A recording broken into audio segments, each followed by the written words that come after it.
चलो अब इधर देखो, अभी इसके पहले क्या पढ़ा गया है, noun or phrase in apposition, है ना, उसकी पूरी डिफिनेशन पढ़ी गई है, उसके एग्जाम्पल समझे गए हैं। अब आज noun or phrase in apposition की हम करेंगे क्या, एक्सरसाइज। जो भी वाक्य हैं हमारे 5-5 के ग्रुप में बना करके उनको पूरा कंप्लीट करेंगे।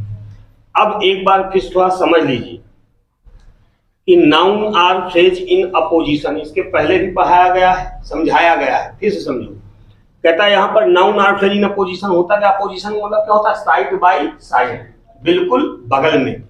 बिल्कुल बगल में क्या लिखेंगे, कोई एक नाउन होगा, क्या होगा, नाउन होगा, नाउन के बिल्कुल बगल में किसी हम दूसरे नाउन को लिखते हैं। मतलब एक मुख्य नाउन होगा, उस मुख्य नाउन का विस्तार करने के लिए कोई दूसरा नाउन जो होता है उसको उसके बगल में लिख देते हैं। जब बगल में लिखते हैं, अपोजिशन में साइड बाय साइड या बगल में ही होता है। अब जब बगल में दूसरे नाउन को लिखेंगे तो दो कामा के बीच में उसको लिखते हैं। अब जैसे पहला वाक्य समझो, कहता है here is my sister in law her name is Nidhi. तो पहले तो हम मेन नाउन ढूंढेंगे। मुख्य नाउन क्या है, क्या है मुख्य नाउन, बोलो, निधि हमारा है। तो पहला सोल्यूशन हमारा है निधि, NIDHI, निधि। ठीक, अब उसके बाद निधि का विस्तार करो। निधि कौन है, माई sister in law. Main noun का विस्तार जो नाउन करेगा उसको अपोजिशन में लिखेंगे। तो निधि हो गया माई सिस्टर इन लॉ, बचा क्या, इज हियर, इज हियर, ये हमारा हो गया। क्लियर हुआ।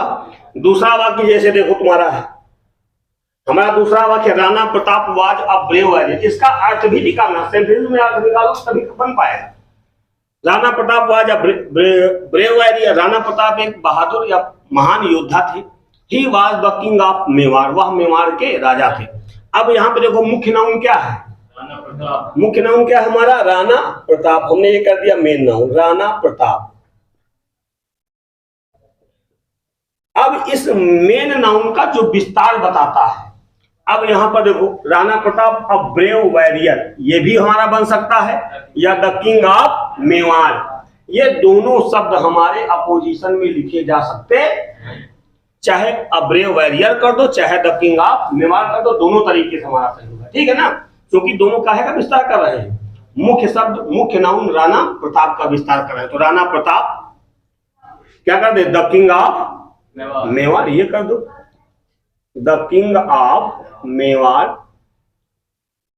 फिर कामा लगा दिया, बचा क्या, वाज अ ब्रेव वॉरियर, बहादुर योद्धा थे।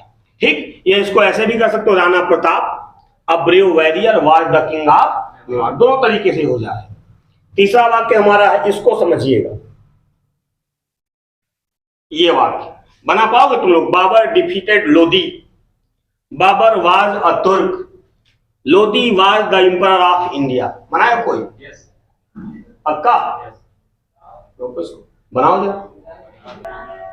कहता बाबर डिफीटेड लोदी, ध्यान दो, बाबर ने लोदी को हराया। बाबर वाज अ तुर्क, पहले तो मेन नाउन हमारा क्या है, हमने लिखा बाबर, लिखा बाबर, BABAR। अब बाबर को हमको विस्तार करना है, तो बाबर कौन है, अतुर्क।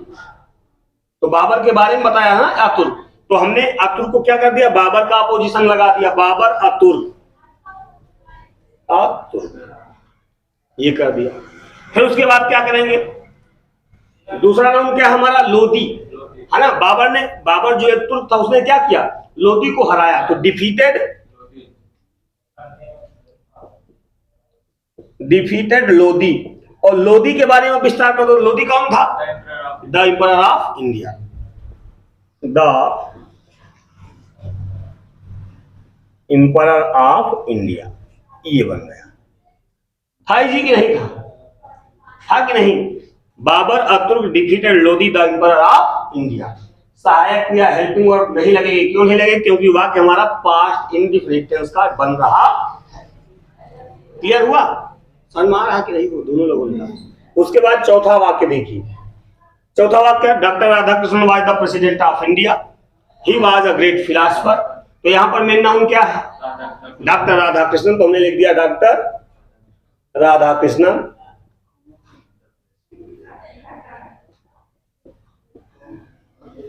कामा लगा दिया।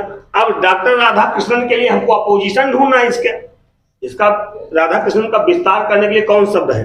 तो राधा कृष्णन कौन थे? प्रेसिडेंट ऑफ इंडिया भी थे और कौन थे? अ ग्रेट फिलॉसफर थे। दोनों हमारे राधा कृष्णन के अपोजिशन में लिखे जा सकते हैं, इसमें कोई डट नहीं, इसमें कोई डाउट रखना ही नहीं कि हम इसको लिखें कि इसको लिखें। जो मुख्य संज्ञा शब्द का विस्तार करने के लिए जो भी आपको वाक्य लगे कि ये विस्तार कर रहा है, ये विस्तार कर रहा है, उसको हम उसके बिल्कुल बगल में लिख देंगे। तो राधा कृष्णन हम क्या कर दें? अ ग्रेट फिलॉसफर कर दो, या तो प्रेसिडेंट ऑफ इंडिया करना चाहो प्रेसिडेंट ऑफ इंडिया कर सकते हो। तो Radha Krishnan a great philosopher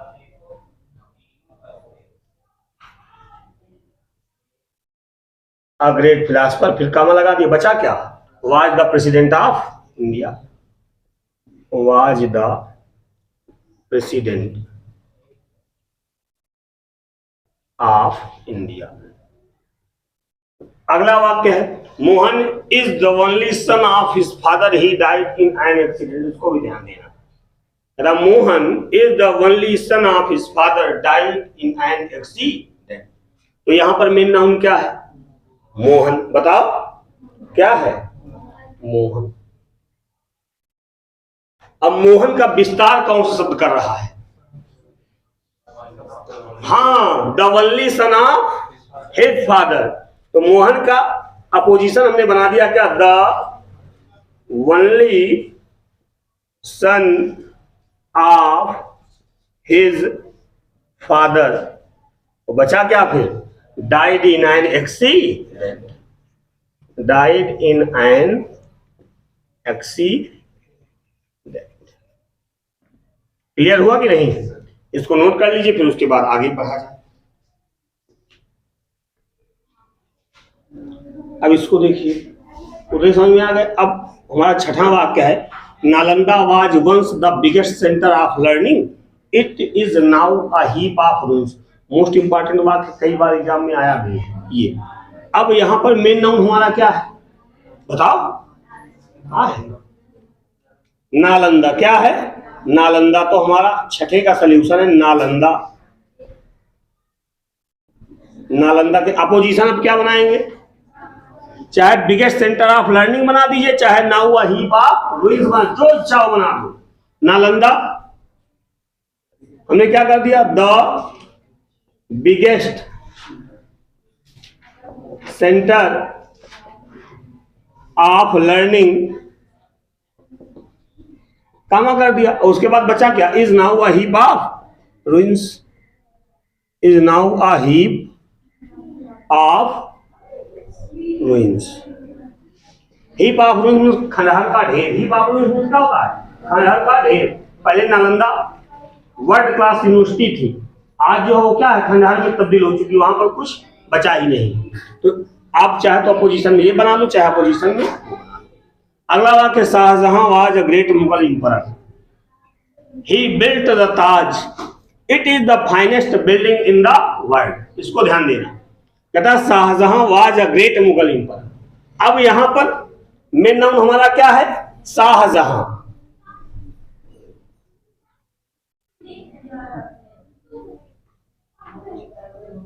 Shahjahan. अब इसका अपोजिशन क्या बना है? अपोजिशन में क्या बने बताओ? क्या बनेगा? A great Mughal emperor. Yes, Shah Jahan a great Mughal emperor. उसके बाद क्या करें? Built the Taj, built the Taj. अब देखो ताज भी नाउन आ गया ना। अब ताज का पोजीशन क्या बना रहा? ताज क्या है? Is the finest building in the, ये तो हो जाएगा Taj the finest building in the world. क्यों? उनको कह दो सर ऊपर करके देखिए, पहले यहां समझ लो, उसके बाद बच्चों वाली आदत पकड़ लो, टीपाई वाली आदत है ना। 8वां वाक्य देखिए, कहता I have never been to Mumbai, it is the biggest sea port. बनाओ उसको, बनाओ, चलो भाई बताओ कैसे बनाए,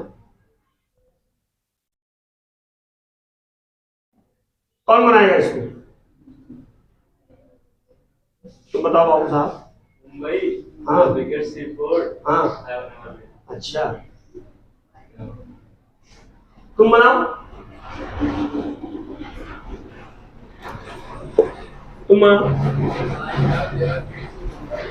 यहां कुछ कहना नहीं, कहता I have never been to Mumbai, ये पूरा कह पहले लिखो, I have never been to Mumbai. अब मुंबई के बारे में क्या है, the biggest sea port. I have never been to Mumbai, the biggest sea port. Clear हुआ। अब नेक्स्ट देखिए, कहता Kalidas was a great Sanskrit poet, he was the author of Shakuntalam. Shakuntalam मतलब इनकी, कालिदास की एक रचना है अभिज्ञान शाकुंतलम, उसका पूरा नाम क्या है, अभिज्ञान शाकुंतलम। तो मेन नाउन तो हमारा कालिदास है ना, तो हमने लिख दिया मेन नाउन में क्या लिख दिया, कालिदास। अब कालिदास का अपोजिशन बताइए, मतलब कालिदास जो नाउन इसका विस्तार करना है। कालिदास एक ये है अ ग्रेट संस्कृत पोएट, ये भी कालिदास का विस्तार कर रहा है, या द ऑथर ऑफ शाकुंतलम ये भी कर रहा है। जो इच्छा हो कर डालो, क्या करें, संस्कृत पोएट कर दे कि ऑथर ऑफ शाकुंतलम कर दे, क्या करें बताओ, दोनों सही है, जो इच्छा हो। तो कालिदास हमने यही लिख दिया, a great Sanskrit poet, comma कर दिया, उसके बाद बचा क्या, was the author of Shakuntalam.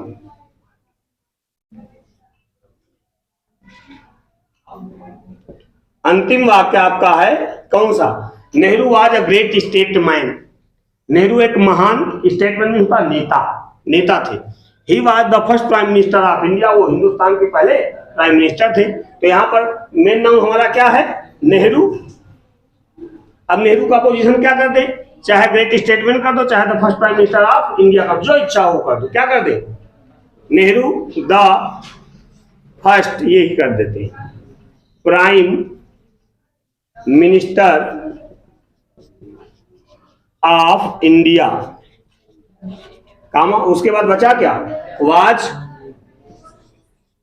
A great state man. आप समझ में आ गया कि नहीं है, बताओ। तो हमारा नाउन और फ्रेज इन अपोजिशन का जो रूल था वो रूल समाप्त हुआ, जो एग्जाम्पल थे एग्जाम्पल समाप्त हुए, और इसकी एक्सरसाइज यहीं पर हमारा ये टॉपिक होता है समाप्त। अब आपसे मिलते हैं नेक्स्ट वीडियो पर नया टॉपिक लेकर, तब तक के लिए व्यस्त रहिए, मस्त रहिए, गुड बाय।